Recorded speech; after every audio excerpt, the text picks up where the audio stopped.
Hubungan cintaku dan Bara terus terjalin dengan indah.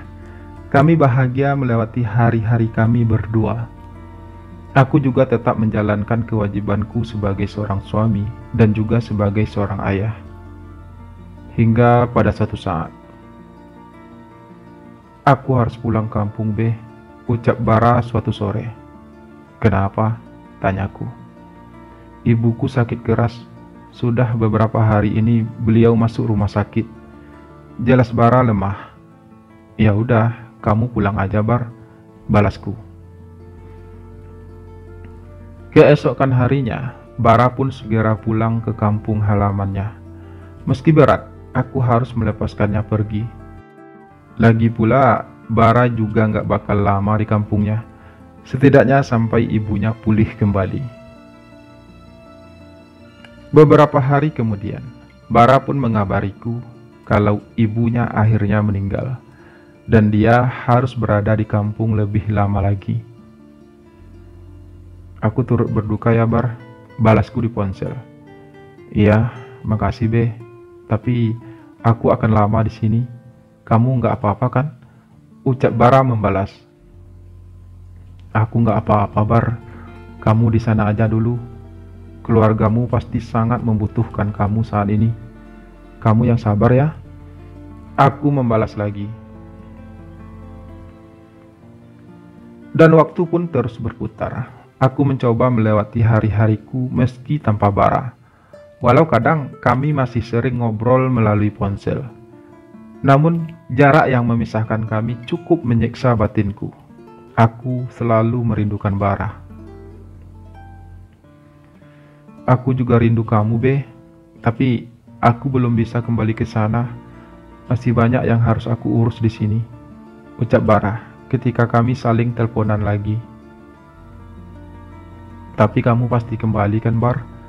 Tanyaku sekedar meyakinkan diriku sendiri kalau Bara pasti kembali. Ya pastilah, Be. Aku kan gak mungkin meninggalkan pekerjaanku di sana. Dan aku juga gak mungkin ninggalin kamu lah, balas Bara yakin. Lebih dari sebulan Bara pergi, dan selama itu pula aku selalu merindukannya. Kini Bara telah kembali. Kami pun membuat janji bertemu di apartemennya. Segala rasa rindu kami pun kami curahkan saat itu. Aku sangat merindukan kamu, Bar, ucapku berbisik dalam dekapan hangat Bara. Aku juga rindu kamu, sayang, balas Bara ikut berbisik. Dan segala cinta, rindu dan sayang kami curahkan sepenuh hati.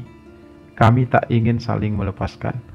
Rasanya setelah lebih dari sebulan tidak bersama, kami jadi sedikit tak terkendali. Malam itu benar-benar kami habiskan dengan kebersamaan kami.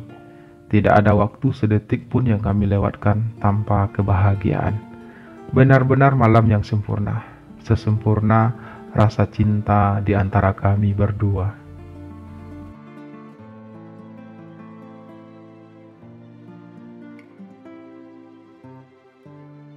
Aku pengen nikah, Be. Begitu ucap Bara memulai pembicaraan kami sore itu. Seperti biasa, sepulang kerja, kami selalu menyempatkan waktu untuk menikmati kebersamaan kami di apartemen Bara.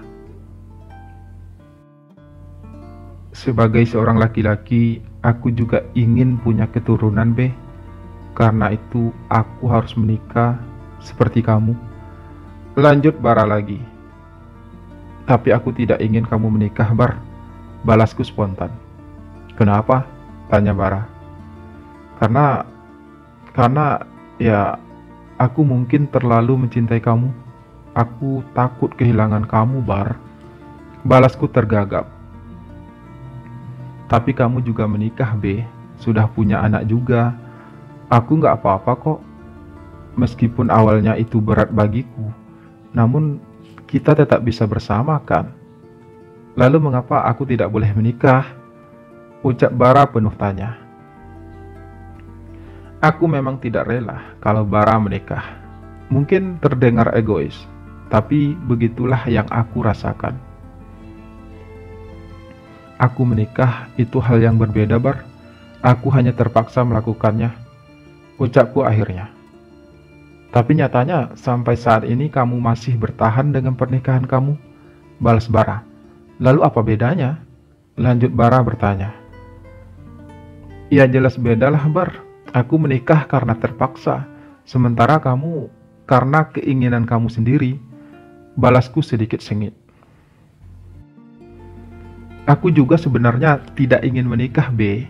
Tapi sebagai laki-laki, aku juga harus menjalankan kodratku, ucap Bara lagi. Tapi aku tidak rela kamu menikah, Bar, balasku. Kenapa? Apa yang membuat kamu tidak rela? Tanya Bara heran. Karena kalau kamu menikah, semuanya pasti tak akan sama lagi. Kita tidak akan bisa seperti ini lagi, Bar. Kamu pasti akan tinggal bersama istrimu. Lalu kapan kita akan bisa berduaan seperti ini? Ucapku mengungkapkan apa yang aku takutkan. Kita bisa atur waktu kita untuk bersama, B. Kita bisa bertemu di hotel misalnya. Lagi pula kita juga setiap hari akan jumpa di kantor kok. Kita tetap bisa bersama-sama, B, balas Bara. Tapi aku takut kamu berubah, Bar. Aku takut kehilangan kamu, ucapku lirih. Kalau kamu tidak berubah, bahkan sekalipun kamu sudah menikah dan sudah punya anak, aku juga nggak bakal berubah, Beh. Kita kan memang saling mencintai, tapi kita juga harus menjalankan kodrat kita sebagai laki-laki. Harusnya kamu ngerti dong, balas Bara sedikit sengit. Aku bisa menjamin kalau aku tidak akan pernah berubah. Tapi, apa kamu bisa menjamin kalau kamu juga tidak akan berubah jika kamu menikah nanti? Ucapku lagi. Kenapa kamu jadi egois seperti ini sih, Beh? Tanya Bara meninggi. Apa? Aku egois? Bukankah dulu ketika aku dipaksa menikah oleh mamaku, kamu justru pergi meninggalkanku, Bar? Apa itu tidak disebut egois? Balasku sedikit sengit. Tapi aku tetap kembali sama kamu kan, B? Dan kita bersama-sama hingga saat ini, ucap Bara. Iya, kamu memang kembali. Itu setelah aku bersusah payah mencari kamu, Bar. Kamu bisa bayangkan betapa menderitanya aku saat itu. Sakit, Bar, balasku lagi. Itu semua sudah berlalu, B. Kita sudah janji tidak akan membahasnya lagi, ucap Bara sedikit melunak. Aku tidak akan membahasnya jika kamu tidak menuduhku egois, balasku. Tapi aku akan tetap menikah dengan atau tanpa persetujuan kamu, Beh, ucap Bara terdengar tegas.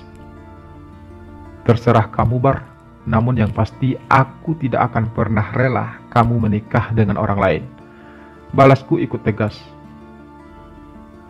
Dan pembicaraan kami pun berakhir begitu saja. Aku pun segera meninggalkan Bara sendirian di apartemennya. Aku sengaja tidak mengucapkan sepatah kata pun lagi kepada Bara. Tiba-tiba saja aku merasa membenci Bara saat ini. Kenapa juga Bara tiba-tiba ingin menikah? Padahal aku sudah terlanjur bahagia dengan hubungan kami. Oh, kodrat. Mengapa hal itu harus menyiksa kami berdua?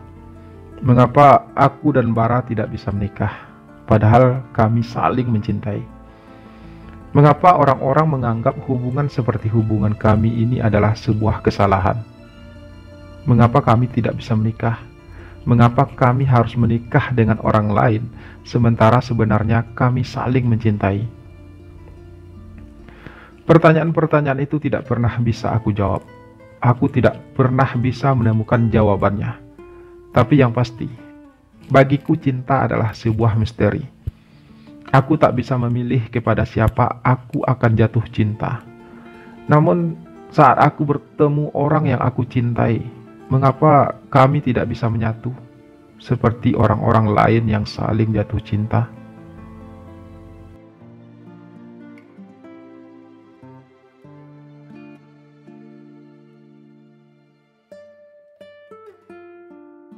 Bara akhirnya menikah, dan aku mencoba untuk tidak peduli. Meski beberapa kali Bara coba menghubungiku, bahkan saat di kantor pun aku selalu menghindarinya. Bara juga mengundangku ke pesta pernikahannya, dan aku memang tidak ingin datang. Aku nggak sanggup melihat Bara bersanding dengan orang lain. "Kenapa Mas nggak datang?" tanya istriku. "Bara itu sahabat kamu loh Mas," lanjutnya mengingatkan. "Kami udah nggak bersahabat lagi. Jadi kalau kamu mau datang, kamu datang sendiri aja," balasku ketus. Istriku pun akhirnya hanya bisa diam. Dia memang tidak pernah bisa membantah ucapanku. Istriku pun pergi bersama anakku ke pesta pernikahan Bara, dan aku sendirian di rumah menanggung pilu. Kadang aku memang merasa egois. Aku sudah menikah dan sudah punya anak, tapi aku tetap tidak rela kalau Bara juga menikah. Mungkin inilah yang Bara rasakan dulu ketika aku akhirnya menikah. Dia pasti merasa sangat sakit. Tapi waktu itu aku juga tidak terlalu peduli dengan perasaannya. Meskipun aku menikah hanya karena untuk memenuhi permintaan almarhumah mamaku. Kini Bara juga menikah. Meskipun aku tahu kalau ia menikah hanya sekedar menjalankan kodratnya sebagai seorang laki-laki, hanya untuk sebuah status, dan hanya untuk mendapatkan keturunan. Namun tetap saja aku merasa tidak rela. Aku tidak bisa membayangkan Bara berada dalam pelukan orang lain. Aku merasa sakit mengingat hal itu. Tapi aku juga tidak mungkin bisa mencegah keinginan Bara untuk menikah. Biar bagaimanapun, sebagai seorang laki-laki, Bara memang harus menikah dan punya keturunan. Seperti aku yang juga sudah menikah dan punya anak. Sekali lagi, aku merasa sangat membenci kodratku saat ini.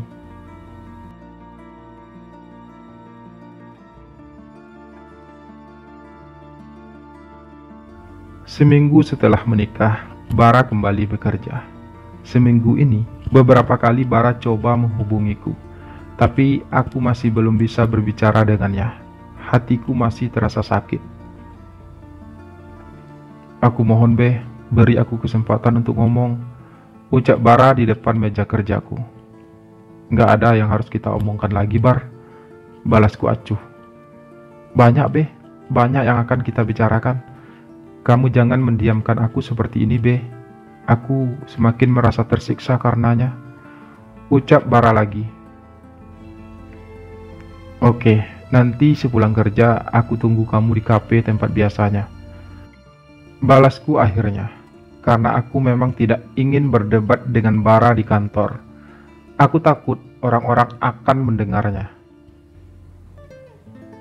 "Aku ingin kita bertemu di hotel, bukan di kafe," ucap Bara kemudian. "Kenapa harus di hotel sih?" tanyaku. "Pembicaraan kita bukan pembicaraan yang biasa, Kita nggak mungkin kan ngomongin hubungan kita di tempat yang terbuka," balas Bara. Aku terdiam sejenak, berpikir, mungkin Bara ada benarnya. "Oke, tapi aku yang tentukan hotelnya. Nanti aku share lokasinya ke kamu," ucapku akhirnya. Dan Bara pun kembali ke meja kerjanya. Aku masih terus berpikir. Aku tak tahu apa yang aku rasakan saat ini. Aku ingin marah pada Bara, namun perasaan cintaku mencegahnya. Aku mungkin tak rela Bara menikah, tapi bukankah aku sendiri juga sudah menikah? Rasanya nggak adil bagi Bara jika aku terus mendiamkannya.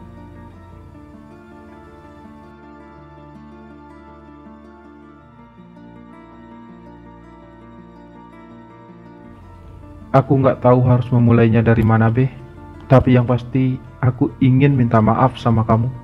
Mungkin keputusanku untuk menikah membuat kamu sakit hati. Namun, seandainya kamu tahu, kalau hingga saat ini aku masih sangat mencintai kamu, ucap Bara memulai pembicaraan kami malam itu. Seperti janji kami siang tadi, kami pun akhirnya bertemu di sebuah kamar hotel. Aku tahu kamu kecewa, Be, tapi aku juga tidak ingin hidupku akan berlalu dengan sia-sia. Lanjut Bara lagi. Jadi menurutmu hubungan kita selama ini hanya sia-sia? Timpalku spontan. Bukan itu maksudku, Be. Sebagai seorang laki-laki, rasanya wajar kalau kita punya keinginan untuk bisa memiliki keturunan. Dan satu-satunya cara untuk mendapatkan keturunan ya hanya dengan kita menikah dengan perempuan. Kita memang saling mencintai, B. Hubungan kita juga terjalin dengan indah. Tapi seindah apapun cinta yang terjalin di antara kita tetap tak bisa punya keturunan. Bahkan kita juga tidak bisa menikah. Aku yakin kamu mengerti akan hal itu, B. Bara berucap panjang lebar. Aku ngerti, Bar. Tapi wajar kan kalau aku merasa sakit hati. Tidak ada seorang pun yang akan rela orang yang ia cintai menikah dengan orang lain. Ucapku akhirnya. Itulah yang aku rasakan pada saat kamu menikah dulu, Be. Aku gak kuat. Karena itu aku pergi, balas Bara. Lalu sekarang mau kamu gimana, Bar? Tanyaku kemudian. Aku mau kita tetap seperti dulu, Be. Kita bisa atur waktu untuk kita bisa berduaan seperti sekarang ini. Dan sebagai sama-sama laki-laki, kita tetap harus menjalankan tugas kita sebagai suami dan juga sebagai seorang ayah. Jelas Bara selanjutnya. Apa kamu mau berjanji bahwa kamu tidak akan berubah? Tanyaku. Aku janji, Be. Balas Bara singkat. Kita akan mencobanya, Bar. Tapi aku ingin saat kita berdua tidak ada pembicaraan sedikit pun tentang istri-istri kita. Ucapku memutuskan. Oke, Be. Aku juga setuju. Balas Bara. Lalu kemudian kami pun saling mendekat. Setelah cukup lama kami tidak pernah lagi berduaan seperti saat ini, rasanya sulit untuk kami menghindari keinginan yang selama beberapa minggu ini hanya bisa kami pendam. Segala rasa cinta dan rindu kami kembali tercurah dengan segenap jiwa dan raga kami. Aku tak ingin melepaskan Bara lagi. Aku ingin selamanya bersamanya. Meskipun sekarang aku harus bisa berbagi dirinya dengan istrinya. Tapi setidaknya, selama kami masih punya waktu untuk bersama dan bisa menikmati indah cinta kami berdua, hal itu tidaklah terlalu jadi masalah bagiku. Toh, kami juga sama-sama sudah punya istri. Bara juga rela berbagi diriku dengan istriku. Dan begitulah hubungan kami terus terjalin. Meskipun kami sudah sama-sama menikah, namun kami tetap sepakat untuk tetap menjalin hubungan asmara. Demikianlah kisah cintaku kali ini. Terima kasih sudah menyimak kisah ini sampai selesai. Semoga terhibur. Sampai jumpa lagi di kisah-kisah selanjutnya. Salam sayang selalu untuk kalian semua. Muah.